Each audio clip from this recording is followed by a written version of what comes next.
In today's video, we're going to be looking at these new V-mount batteries from ZGCINE. Let's talk about what makes these so different than your traditional V-mount batteries. They have outputs from the BP port to USB-A, USB-C, D-tap, and you can charge them via USB-C, which is going to allow you to get rid of that bulky D-tap charger. You can use them to power your lights, your cameras, monitors, audio gear.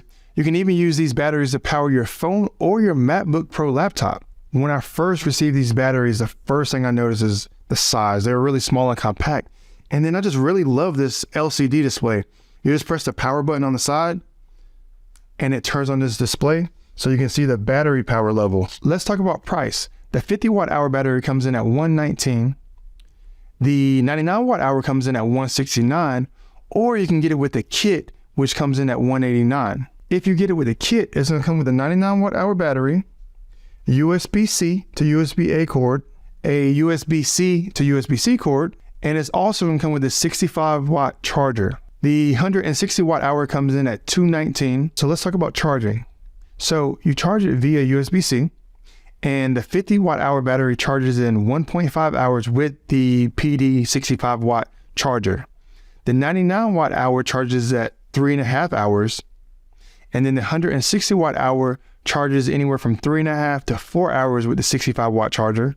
The 160 watt hour battery also can be charged with a 100 watt charger, and with the 100 watt charger, the charging time would be 2.5 hours. For a size comparison, here is the 160 watt hour battery next to a 98 watt Yankan battery.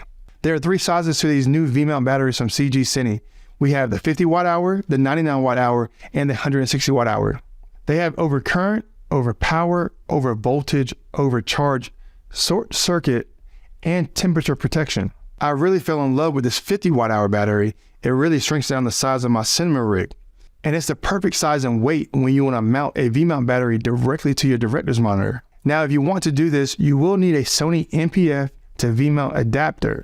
You can also go with the 99 watt hour battery on your cinema rig. It will add a little bit more weight, but having double the runtime would be more important to me. Now, when you're powering your cinema rig, I would not go with a Sony dummy battery to D-tap. I would suggest charging it via USB-C. All three batteries come with a USB-C port and a USB-A port, so I would just be using the camera stock battery and powering it via USB. I plan on using a 160 watt hour battery on my digital photo gimbal ring setup. Between these three batteries, this is the only one with two D-tap connections.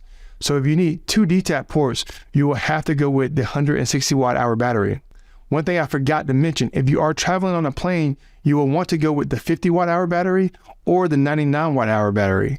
Anything over 100 watt hour battery is not TSA approved. So let's talk about the cons. I only have one con with these batteries.